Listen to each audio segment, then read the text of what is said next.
Federal government assures of untiring commitment to guarantee peace and stability across the country.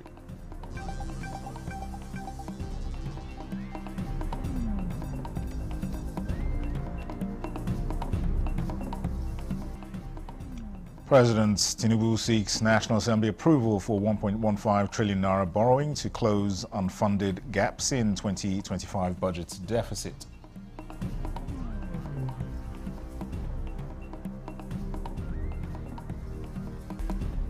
And remains of first DG NSO are laid to rest amid encomiums on his life standing for duty, humility and service to the nation.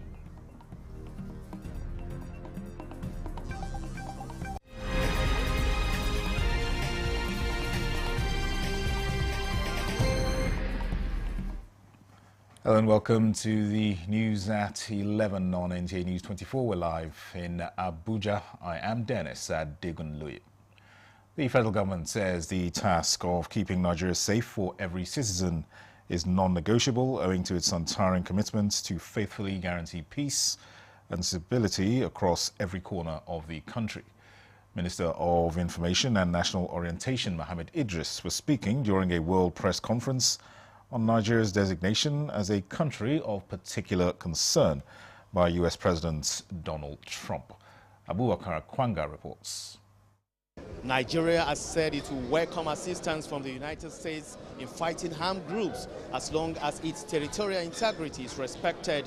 Officials and experts in Nigeria refuted Trump's claims of mass killings of Christians, noting that Boko Haram and Al-Qaeda-linked groups target people of all faiths.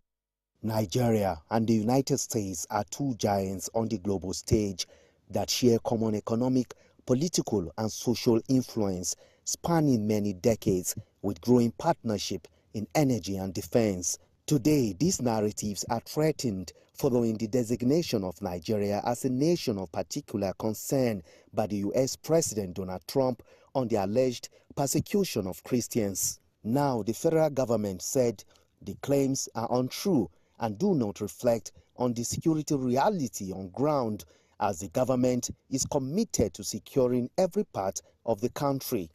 In the last 2 years, significant progress, to give you an example, has been made in the war against terrorism across the Northwest, Northeast, Southeast, North Central, and other parts of this country.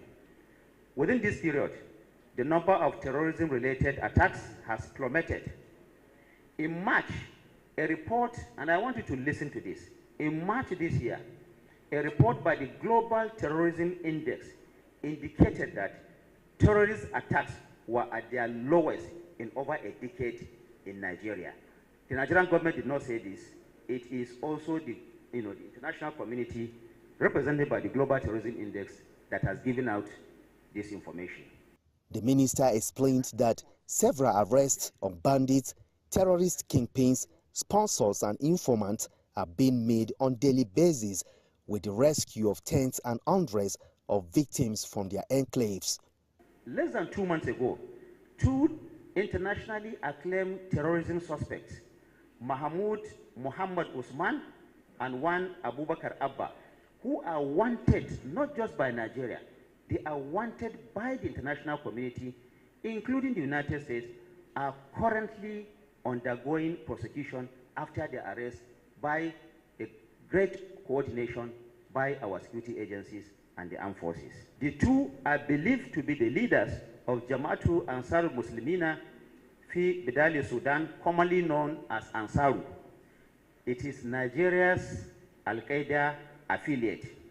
They were captured, like I said, in a high-risk, intelligence-led counter-terrorism operation only a few months ago, and this has been welcomed by the international community. Mohammed Idris said the federal government procured sophisticated military hardware, including Super Tucano from the U.S., to contain the situation in troubled spots across the 6 geopolitical zones. Nigeria welcomes dialogue, welcome cooperation.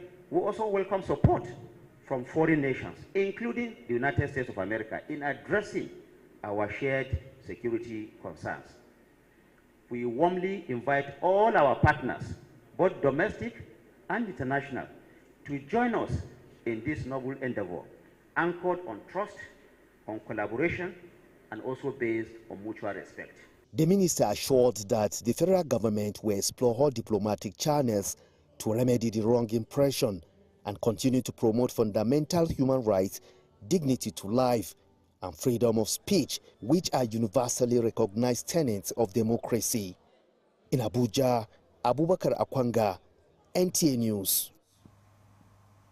Meanwhile, Nigeria's Minister of Solid Minerals Development, Dele Alake, says this moment in the nation's history offers a unique opportunity for Nigerians, irrespective of religious, political, and ethnic divides, to unite and prioritize the nation's sanctity above all negative narratives, as the current administration is working assiduously to rid the country of terrorists. This formed part of his remarks at the World Press Conference convened by the Minister of Information and National Orientation, Mohammed Idris, in Abuja. Tokbay Alabi reports. Nigeria's protracted confrontation with outlaws is now on the home straight. Key stakeholders say the renewed vigor to see this onslaught to its end has been given a push in the right direction, with the political will to remove the last vestiges of terrorism in the country. Minister of Information and National Orientation, Mohammed Idris' address reeled out results of the war on terrorism under the President Tinubu's leadership in the past 2 years. These include curtailed access to small arms and light weapons to non-state actors, recovery and destruction of over 5,000 military-grade rifles, interception of over 20 gun-running networks, and increased investment in modernized equipment, as well as security and defense budget for security agencies to carry out their duty more efficiently. Meanwhile, number of terrorist attacks in the country has reduced, with Global Terrorism Index spotlighting it as lowest in over a decade. In the last 8 months, the Nigerian military has neutralized over 592 terrorists in Borno alone, freed 11,250 hostages in Zamfara and Kaduna, and intercepted and killed 400 armed bandits who swooped in to attack a village in Zamfara state. And that's an eloquent testimony to the fact that government is alive to its responsibilities and is not shackling any, duties of protecting lives and properties. So it's important for us as purveyors of information, as I said, to be circumspect when it comes to reporting of sensitive issues. Except one is deceiving himself, nearly everybody in this country knows that there is no deliberate targeting of any religion for persecution. There are factors. Sometimes when these terrorists go to attack, they don't go to attack because of the religion of those inhabitants of those communities. They go to attack for different reasons, largely economic. Despite the challenges that persist, the briefing reassured Nigerians of President Tinubu's resolve in tackling the multifaceted challenge. The ministers say the key hurdles to a safe society are currently being scaled, with a positive conclusion in sight. In Abuja, Tokbay Alabi, NTA News. And a cross-section of personalities have appealed to Nigerians to unite behind the leadership of the country against alleged persecution of Christians by U.S. President Donald Trump. This was immediately after the World Press Conference by the Minister of Information and National Orientation to put the record straight against the claims of existential threats to Christians and urged Nigerians to come together and fight common enemies working against the progress and prosperity of the land.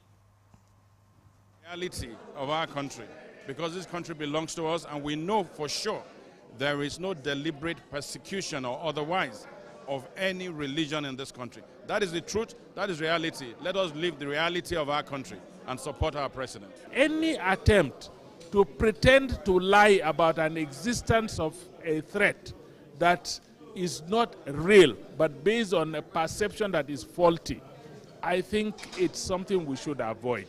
Maybe, and more likely actually, they have information they cannot contextualize appropriately. They will draw conclusions they are not entirely sure of. But it's also a wake-up call. If somebody is saying something about you that is not good or that is not true, get up and talk, otherwise everybody will believe it. Elsewhere, Nigeria has secured the hosting rights of the first UNESCO Category 2 International Media and Information Literacy Institutes. Minister of Information and National Orientation Mohammed Idris, represented at the 43rd UNESCO General Conference in Uzbekistan, assured the global community that Nigeria will maintain its leading role in sanitizing the media ecosystem and ensure that the world communicates to build bridges and not barriers. Salihu Abdullahi Gwanara reports. On this item will be taken without debate. The diplomatic struggle that started in 2022 on the hosting right of the UNESCO Category 2 Institute has ended here. It is proposed that we approve the designation of International Media and Information Literacy Institute in Abuja. I see no comments, objections, so we approve this paragraph. Through UNESCO, the world has shown resilience and unity to manage the evolving dangers of fake news. In order to walk the talk, the global organization has considered and approved the resolution of the 216th session of the Executive Board held in May 2023 after Nigeria has pledged to host the UNESCO Category 2 Institute. We are all besieged by torrents of information where lines between facts and fiction are often deliberately blurred by misinformation, disinformation, and hate speech. These challenges respect no borders and threaten the very foundations of our democracies and social cohesion.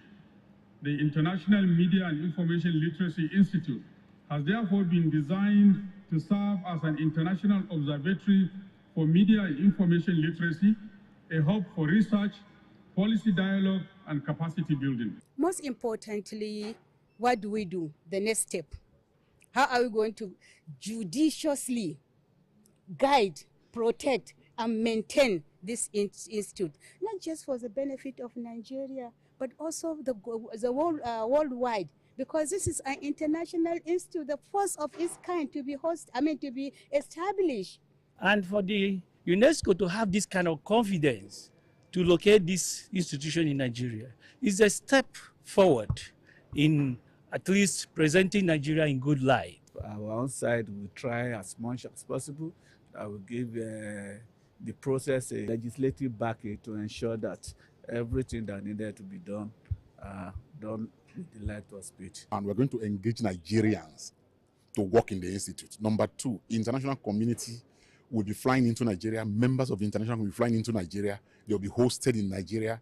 They will buy our food. They will stay in our hotels to learn, to study, to be certified by this institute. What can be better than this for us? The stage is set for the launch of the institute in Abuja in February 2026. The 3-year battle has come to an end, and this means Nigeria now has more teeth, not only to bite, but to chew and solve the menace of fake news, misinformation, and disinformation. From Samarkand in Uzbekistan, Salihu Abdullahi Gwanara, NTA News.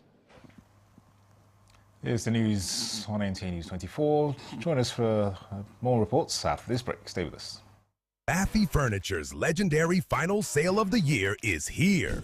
This festive season, enjoy extra savings on luxury and comfortable sofa sets, modern and functional dining sets, sophisticated and smart bed sets, and our royal collections. Classy, premium, and truly exclusive. Shop 10 million Naira and receive a complimentary Daisy tea set. Spend 15 million and take home a 65-inch smart TV. Go higher at 20 million and experience unmatched comfort with our exclusive massage chair. Visit our showrooms in Abuja, Lagos, Kano, and Enugu, or shop online. It's big, it's bold, it's unforgettable. It's Baffy Furniture's legendary final sale of the year. This is NTA News24. Welcome back. President Bola Tinubu has requested that the National Assembly approve a borrowing program of 1.15 trillion naira from the domestic debt market to close unfunded gaps in the 2025 budget deficit. The president's request was read on the floor of the House by Deputy Speaker Benjamin Kalu. National Assembly correspondent Mitaire Ikmen reports. The House of Representatives honored its decision to reconvene plenary on Wednesday, while the issue of outstanding debt owed local contractors is being addressed.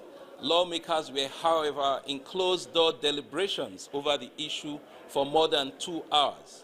NTA News gathered that during the closed-door sessions, lawmakers demanded full implementation of the capital component of the 2024 Appropriation Act by the executive, as well as commencement of implementation of the 2025 budget. President Tinubu's request was thereafter entertained in plenary. The president, in his letter, emphasized the need to increase domestic borrowing limit in the 2025 budget to bridge the shortfall in funding the budget deficit. This, the president notes, will enable government meet its financial obligations and stimulate economic growth. The National Assembly passed a budget of 59.99 trillion naira, an increase of 5.25 trillion naira from the 49.74 trillion naira budget proposed by the executive. This increase created a budget deficit of 14.10 trillion naira. However, the proposed borrowing approved in the budget was 12.95 trillion naira. It is therefore necessary to increase the domestic borrowing limit in the 2025 budget. The loan request has been referred to the House Committee on AIDS, Loans and Debt Management for consideration. The House also passed 3 bills. One, to amend the Raw Materials Research and Development Council Act to protect local manufacturing industries, and 2 others to establish the Chartered Institute of Public Health Studies and Administration, as well as establish the Federal Medical Center, Gumel, Jigawa State. House plenary has been adjourned to Tuesday next week. From the National Assembly, Mitaire Ikwen, NTA News. The Africa Network for Environment and Economic Justice, NEJ, has described the release of the Financial Action Task Force new asset recovery guidance and best practices as a landmark framework. The network says global recovery of illicit financial flows remains extremely low, but says the new guidance therefore calls on jurisdictions to make asset recovery a policy and operational priority. Executive Director of NEJ, Reverend David Ugolo, commended the Financial Action Task Force for releasing the updated framework, noting that it resonates strongly with Nigeria's ongoing reforms in assets recovery, anti-corruption, and financial transparency. It urges the federal governments, anti-corruption agencies, and relevant stakeholders, particularly the Federal Ministry of Justice, the FCC, ICPC, NFIU, and the Office of the Accountant General of the Federation, to adopt the FATF's recommendations and integrate them into Nigeria's asset recovery and management processes. Towards addressing the structural barriers to Africa's agricultural potential, a critical data-driven research is being conducted by government and key partners to identify issues related to trade, policy, and climate change. As a convergence of experts in agriculture, climate resilience, and adaptation, as well as soil composition and manufacturing, the research is set to be conducted to equip smallholder farmers and young Nigerians who aspire to work in the agriculture sector with the requisite knowledge and skills to thrive in agriculture. We think that the topic of food security, its relation to climate change, trade regarding food, and also potential job creations in the agricultural sector are a very, very important topic. Agriculture is a dynamic sector. We talk about industrialization, but actually today The kind of knowledge that you need for successful agricultural production is as sophisticated as what you need for manufacturing. The Civil Society Legislative Advocacy Center, CISLAC, has launched the Tobacco Excise Tax Simulation Report for Nigeria at the annual Tobacco Tax Summit in Abuja, with the objective of stimulating a wider stakeholders' conversation that ultimately contributes to an effective tobacco tax regime in Nigeria. The group says consumption taxes on luxury and harmful products like tobacco and alcohol are not just taxes applied for the sole purpose of revenue generation.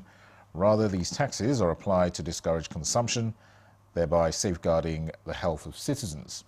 As part of efforts to ensure this advocacy is driven from an evidence-based approach, CISLAC, in partnership with the Research Unit on the Economics of Excisable Products of the University of Cape Town and Tax Justice Network Africa, validated a tobacco excise tax simulation report for Nigeria, crucial in contributing to the ongoing efforts for the review of the tobacco excise tax regime in Nigeria.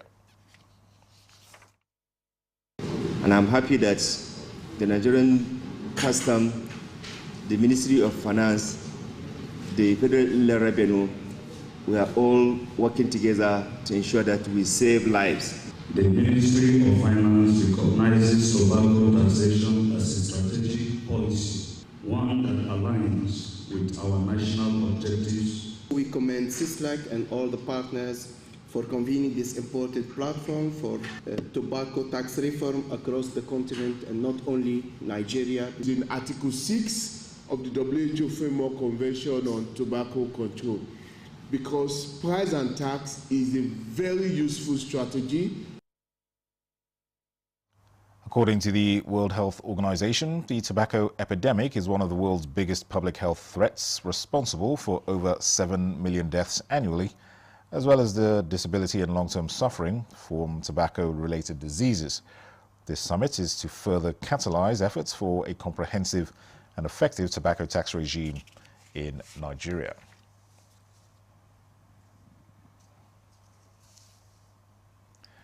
Now, in the stillness of prayer and the echo of rifle salutes, Nigeria has bid farewell to one of its quiet guardians, Major General Abdullahi Mohammed, retired, who passed away peacefully in Abuja at the age of 86.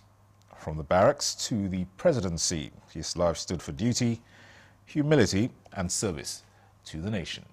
Correspondent Ibrahim Dan Hamidou reports.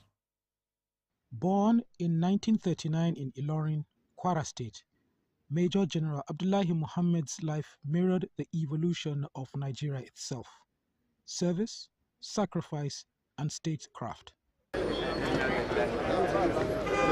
At the Ansaruddin Central Mosque in Maitama, the faithful gathered for Salat al-Janazah, a moment of solemn gratitude for a man whose discipline defined a generation of officers.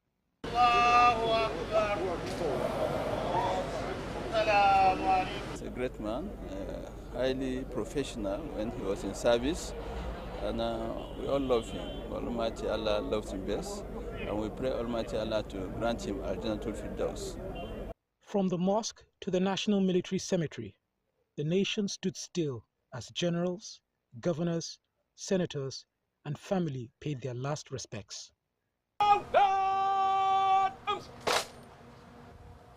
Present! Fast!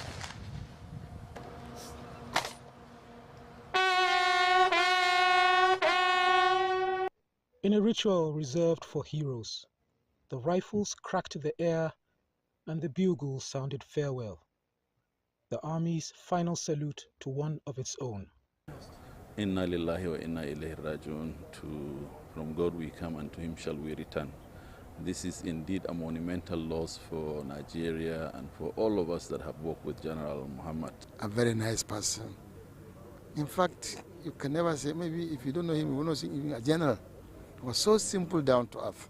A man who had the interests of the nation at heart, very, very religious, to the extent that whenever it is time for prayer, he always come out and pray. He was a good father. to all of us. My dad's very close friend. So he was a good father to every one of us. For his family, the pain was deep. A daughter overcome with grief, a wife seated by the grass as the nation and uniform became one in mourning.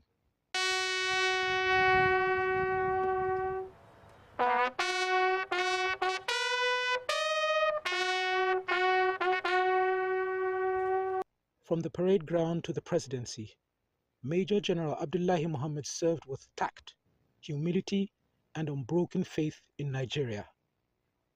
His journey ends where his legacy begins, in the hearts of those he led and served. From the National Military Cemetery in Abuja, I'm Ibrahim Dan Hamidu, NTA News. And that concludes the news at 11 on NTA News 24. Thanks for watching. I am Dennis Adigunloye.